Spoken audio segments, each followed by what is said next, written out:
So we continue with the talk on platform Sutra, chapter on prajna. So the last time we're talking was on Sunday, September 3rd, 2023. Today's talk is September 17, 2023. Last time we mentioned the meaning of the so-called wearisome. So wearisome referring to the fatigue, the labor that continues to trouble us. And anything that continues to trouble us or cause us distress is called wearisome dust. So wearisome dust induces various emotional reactions such as joy, anger, grief, and happiness. And yes, all these are considered vexations. So the question is that people will have question in mind that what happens if a person that has no joy, no anger, no grief, or happiness, is that still considered a human being? Well, if you encounter something joyful, yes, you feel joy, but this is different. This person is still feel joy. And if you feel painful, how could it be that this person doesn't feel pain and exclude this sadness there?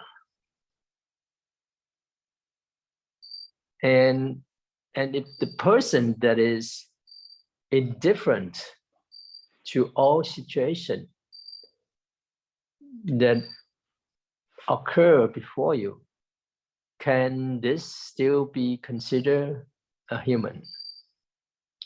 Humans have emotion, yes, for sure. If you don't, then it's probably you cannot consider to be a human. Would that be just like a dead person?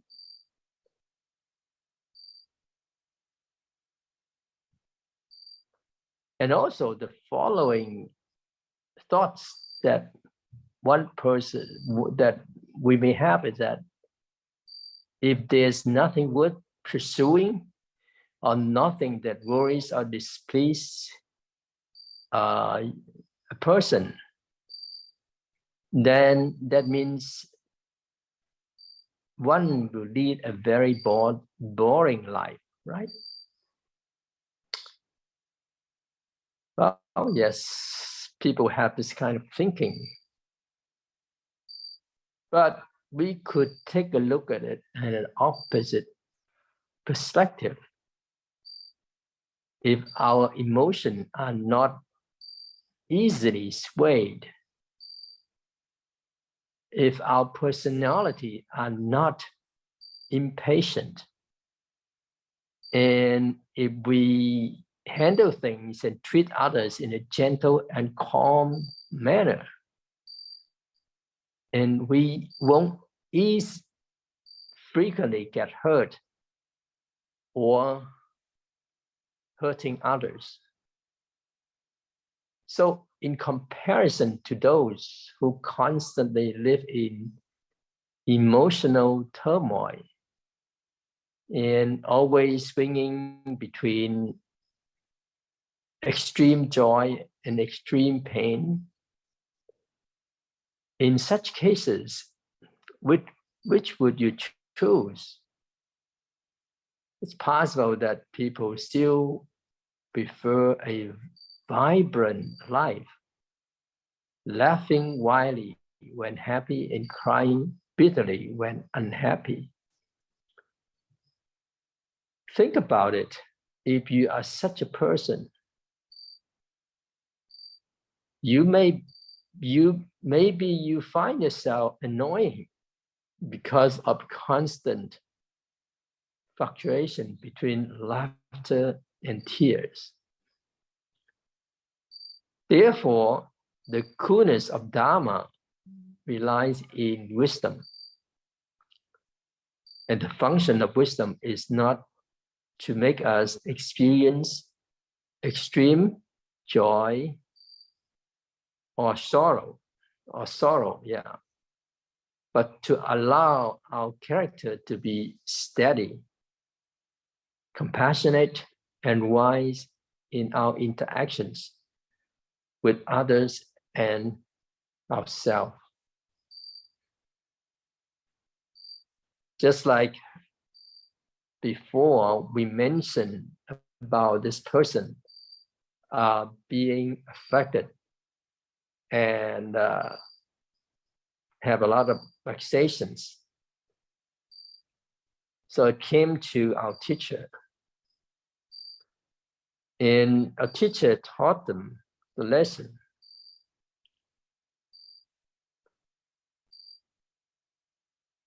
And because this person did not even know that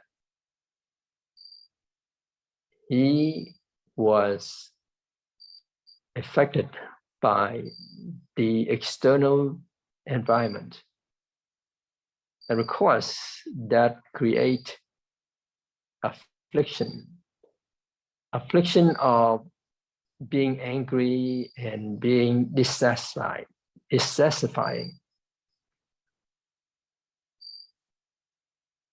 So if the mind is not swayed by the external conditions, then one's vexation will not arise so easily.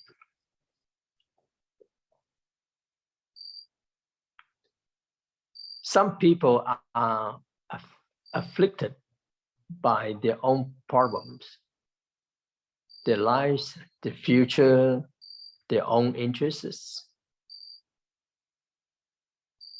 But there are also some people who at certain times are afflicted for others, known as worrying for others.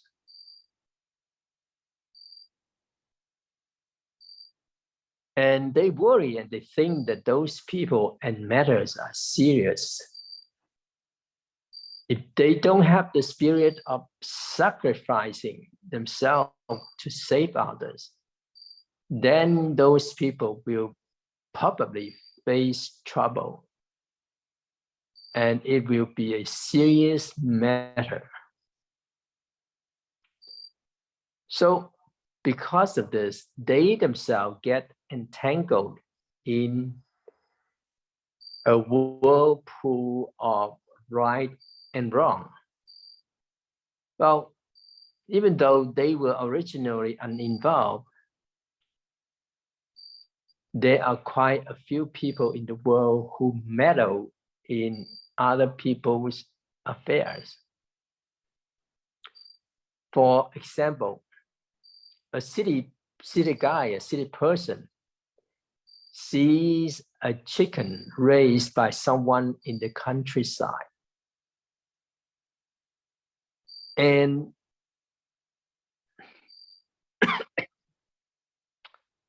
they observe that how come chickens only defecates and doesn't urinate for several days? They start to worry, thinking that the chicken must be sick because it only defecates and doesn't urinate. And they think it's a serious matter. But chickens only defecate and don't urinate.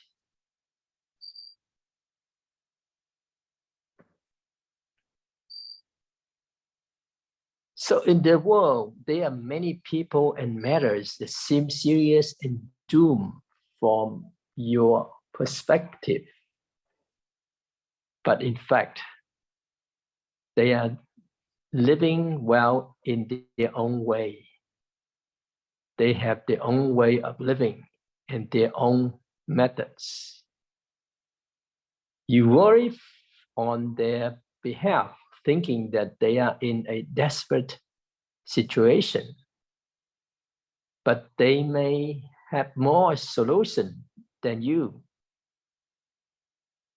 because you are walking a different path than they are.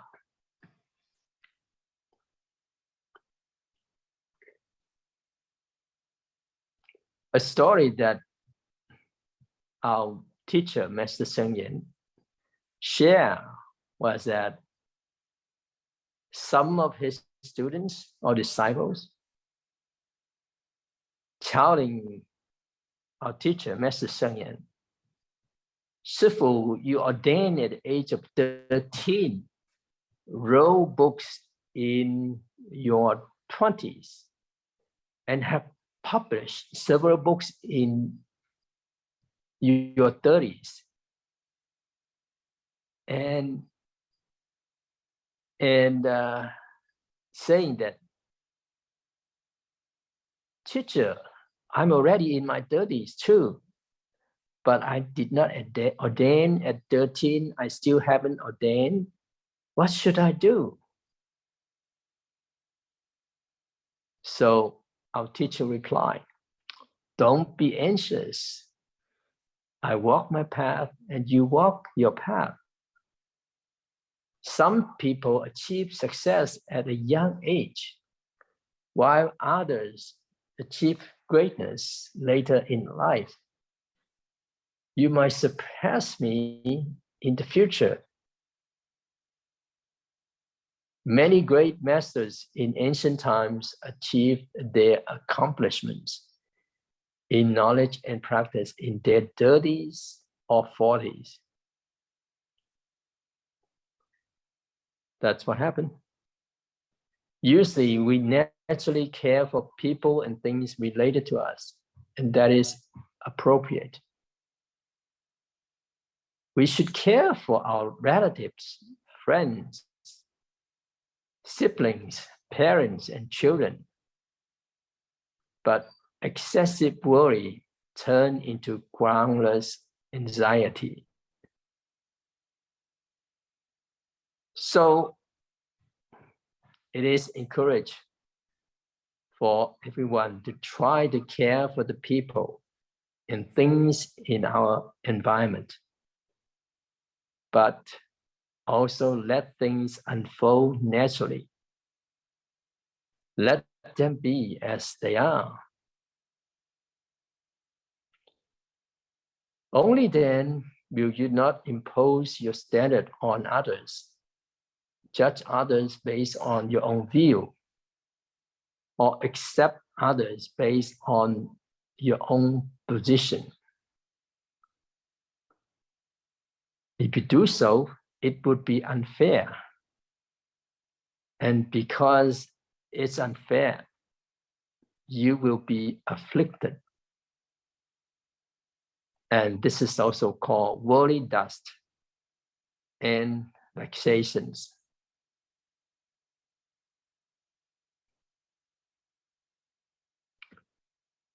So how do we cultivate the wisdom of prajna?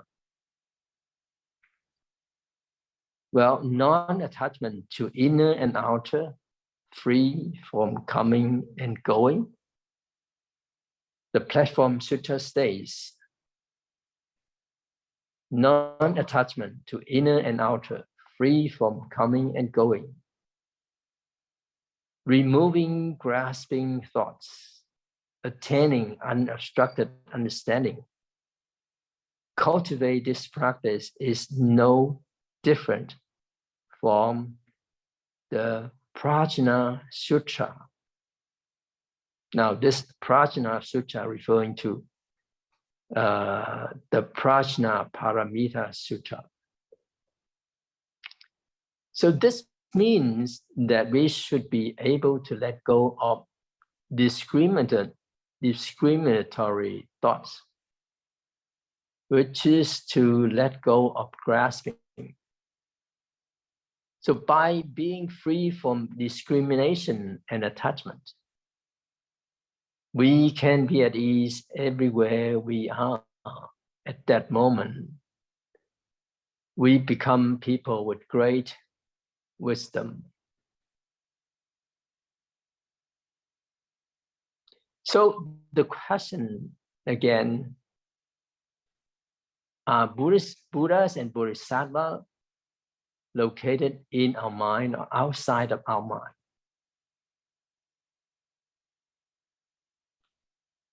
So where is the Buddha mind? If someone replied, Buddha's mind is in the mind of all people, right? Well, actually, the question of where is the Buddha mind? There's no problem. Where is the Buddha mind? But this question is that it should not be asked. If the answer that the Buddha's mind is within sentient beings, it implies grasping to the notion of sentient beings, separating sentient beings from the Buddha. The Buddha resides within the mind of all sentient beings. That's the first answer. But if we say that the Buddha's mind is not within all sentient beings, that means we don't believe in the Buddha or in the Buddha nature of sentient beings. Maybe you would be confused in hearing that. But actually, both answers are problematic. It is best to say that the Buddha's mind neither abides within the mind of sentient being nor outside of their mind. So still, we will have questions. So where does it exist? Either in the Platform Sutra or in the wisdom of Prajna, it does not grasp at either side and has no middle ground. And this is the ideology of Prajna Sutra. So the fundamental viewpoint of Madhyamika philosophy has a saying, breaking the duality, not grasping the unity. Breaking the duality, not grasping the unity. It means breaking the attachment to the two extremes and not grasping onto one. Both duality and unity need to be broken. Therefore, grasping at existence or non-existence is still attachment. Grasping at unity or multiplicity is also attachment. And therefore, the ideology of Madhyamika is to break the duality, not to grasp unity. Once again, this time, our teacher also shared a story. He said a Muslim visitor came to ask questions. He was a well-known professor. He asked, is the Buddha the highest God? The answer is no. Again, he asked, does the Buddha receive guidance from the highest God? The answer is no. So he asked whether the Buddha is inside or outside of the realm of gods. Again, the answer is no. The Buddha is neither inside nor outside. So he continued on asking many questions.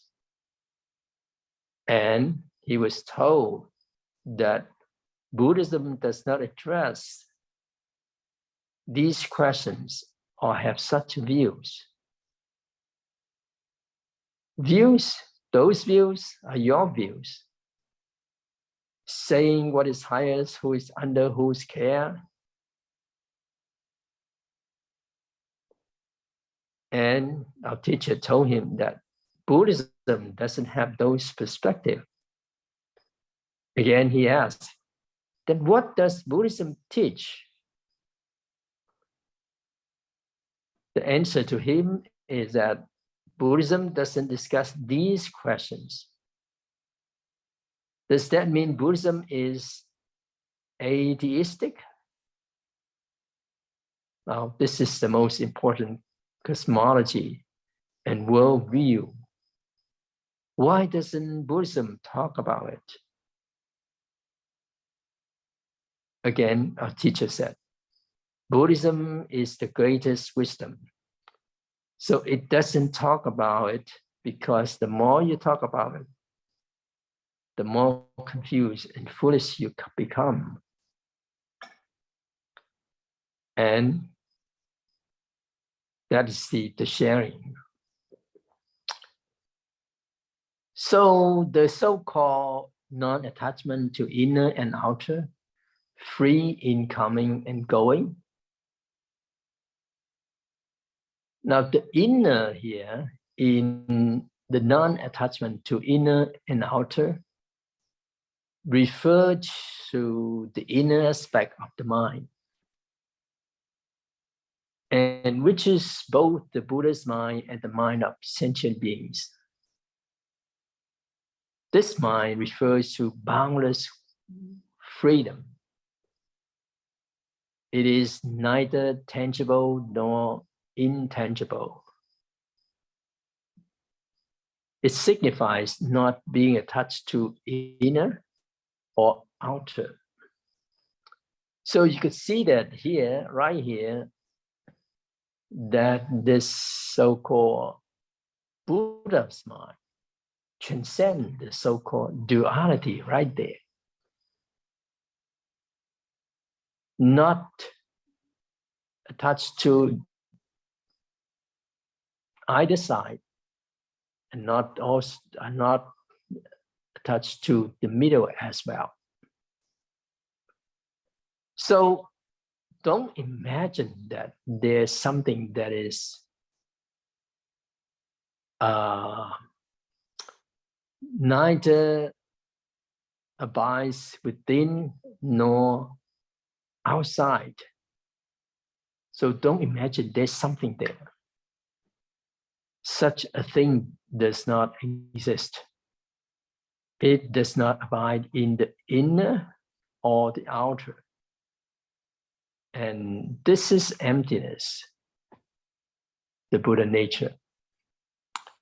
So being free in coming and going does not mean literally movements in physical space. It doesn't mean that today you freely go to the south and tomorrow you freely go to the north. It is not about physical movements. Instead, it means that our true nature, our Buddha nature, does not occupy a fixed spatial location. It doesn't have a temporal situation in time, yet it is present at every moment. So it is not confined to a specific spatial or temporal location. It cannot be to be blocked or described to a certain space or time. To try to grasp it, to confine it in a specific location, saying it's here, is to miss the point. When you try to grasp it, it is not there. When you don't try to grasp it, it is there.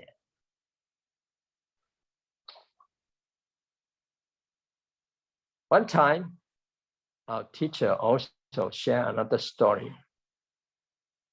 He was speaking to 5 or 6 university students about this so-called supernatural power, about approximately an hour or so. Afterward, he asked them if they want to attain this ability. They said yes. And again, our teacher asked, do you want to learn? They also said yes.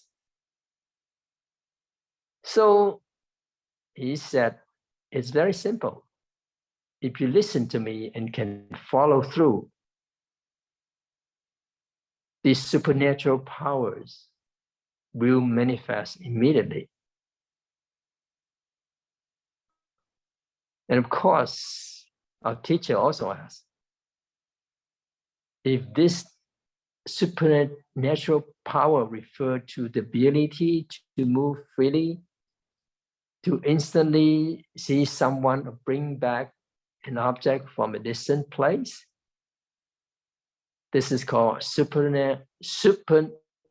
supernatural traveling ability. Do you hope to attain, or do you want to learn? But our teacher followed by saying that with this ability, you won't need a passport to travel abroad. You won't need to buy plane tickets or go through customs for entry and exit. Do you still want to learn? Then the student began to doubt, because our teacher traveled by plane whenever he go abroad.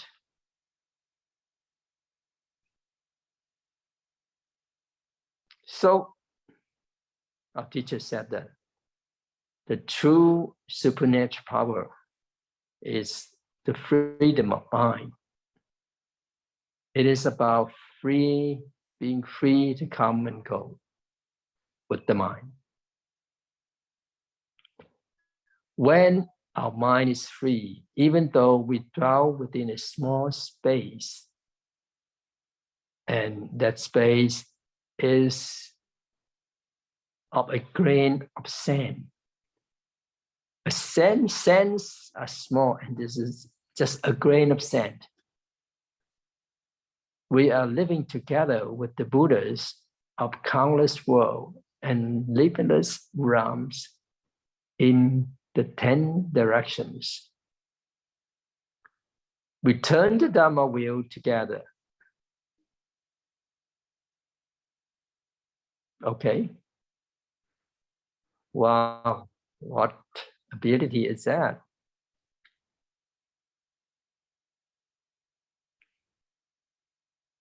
So it is not about imagining that we have no attachment in our minds, not imagining, but genuinely having no attachment in our mind.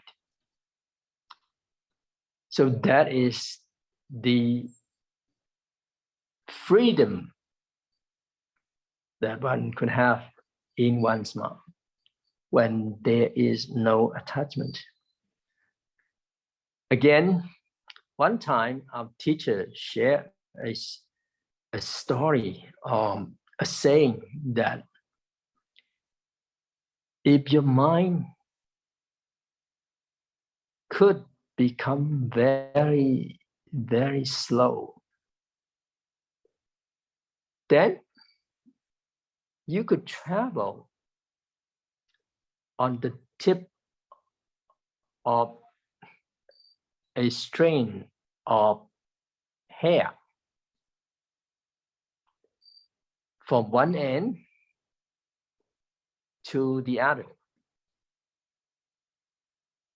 You could run the marathon from one end on the tip of the hair to the other end. And now this example that I'm sharing is actually the mind is still moving, but the mind could move in such a way it's very free, and the mind could be on the tips of that strand of hair. Over here that we're talking about this,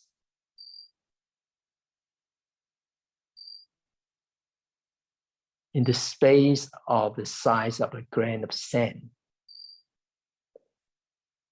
And all the Buddhas and the countless Buddhas of the countless world are right there with you. Now, this is just referring to the very, very freedom of the mind. And there is no attachment right there.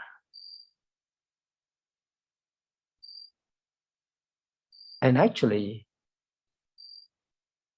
this kind of statements is written down in the Sutra that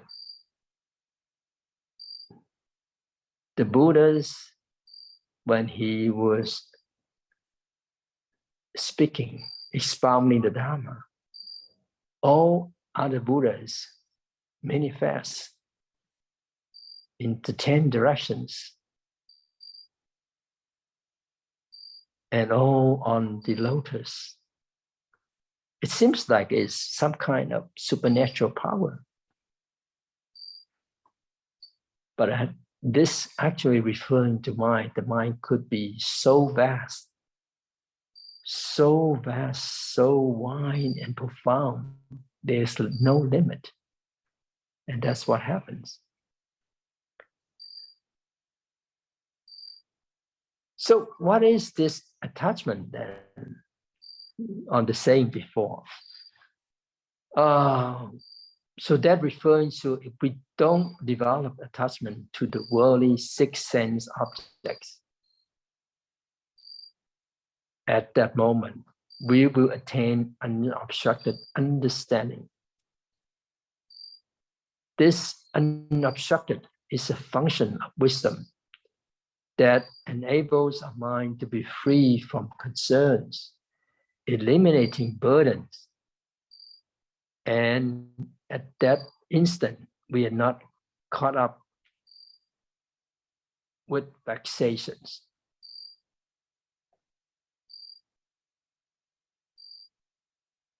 Many people think that if they succeed in their spiritual practice and reach a level of unobstructed understanding, they will possess a kind of divine power.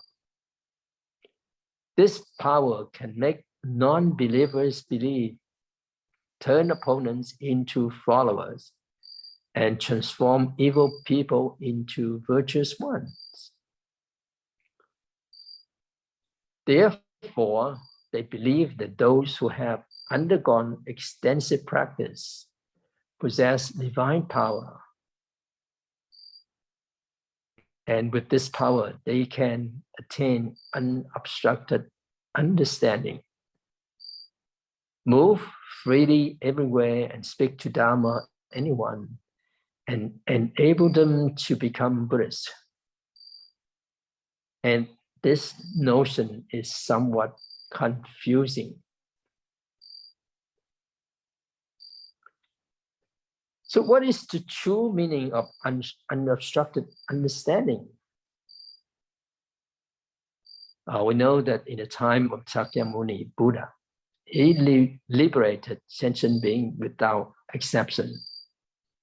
There was not a single sentient being he did not liberate. This is the compassion of the Buddha. Can the Buddha liberate all sentient beings? Yes, he can. However, he also knew that the conditions and circumstances of those sentient beings were not right. He did not force or coerce them to believe, nor did he insist on immediately liberating them. Therefore, the Buddha only liberated those who had the karmic affinity, which referred to those whose conditions were ripe.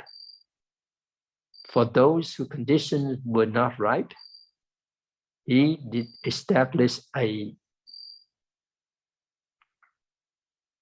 karmic connection or affinity with them first, and that was permissible. Now, if he were to insist on immediately liberating them, the Buddha did not do that. And this is what is meant by unobstructed understanding, the nature of all sentient beings. The Buddha knew the nature of sentient beings. For those with right conditions, he would liberate them. For those with unripe condition, he would just establish a connection with them. For those who could not be liberated and could not be immediately liberated, there was no need to forcefully impose liberation.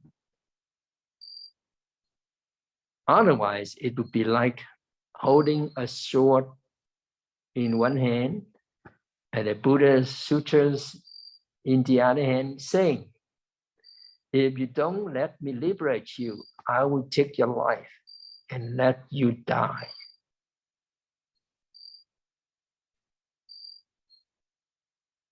Okay, so I will stop here.